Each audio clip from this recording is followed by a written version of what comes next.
toutes et à tous et merci de votre très belle fidélité. Les saints et les saintes sont les économes du bon Dieu sur la terre, écrivait Antoine Chevrier à des séminaristes.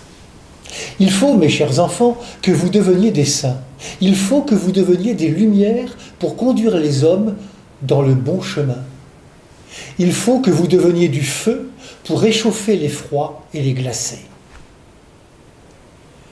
Mais la sainteté n'est pas une affaire de volonté, mais une disposition de notre être, un attachement dans la confiance au seul saint qui est Dieu lui-même. La sainteté n'est pas dans telle pratique, elle consiste en une disposition du cœur qui nous rend humbles et petits entre les bras de Dieu, conscients de notre faiblesse et confiants jusqu'à l'audace en sa bonté de Père. C'est ainsi que parlait Thérèse de l'Enfant Jésus, celle qui disait aussi vouloir faire par pur amour la plus petite des choses. Ainsi, la sainteté ne se reçoit pas au bout d'une démarche volontariste. Il faut que je devienne à tout prix un saint. La Toussaint est la fête de celles et ceux qui travaillent à donner à l'homme toute sa dignité. On devient saint en apprenant à aimer. Et qui d'autre mieux que le Christ peut nous apprendre à aimer ? Souvenez-vous de cette parole de Jésus.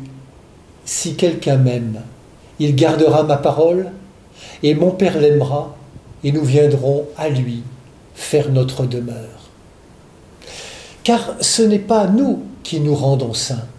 Nous devenons saints en accueillant Dieu dans nos vies, le seul saint.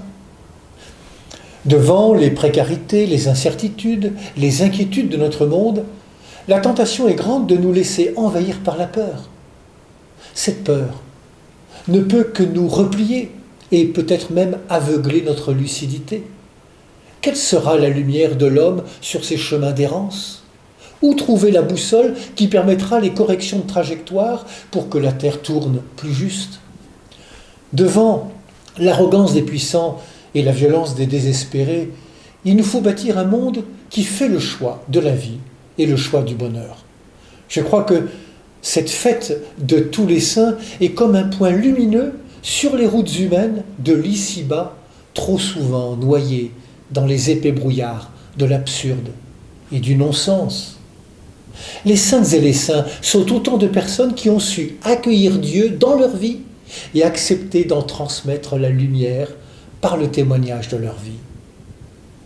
Elles et ils ont essayé de frayer des chemins d'évangile au cœur même des réalités de leur temps, de leur culture. Ils et elles ont osé prendre tous les risques de l'amour en mettant leurs pas dans ceux du Christ ressuscité.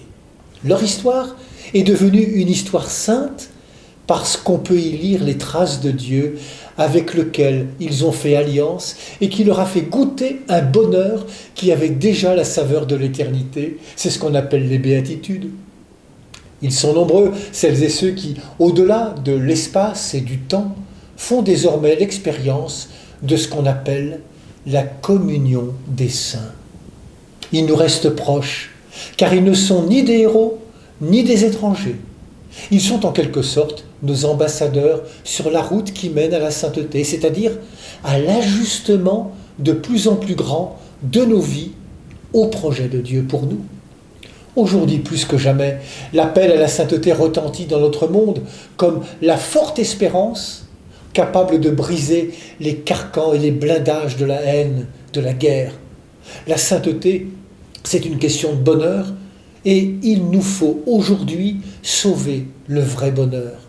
La sainteté, finalement, c'est l'avenir des humains, c'est notre avenir à toutes et tous. Alors, bonne fête.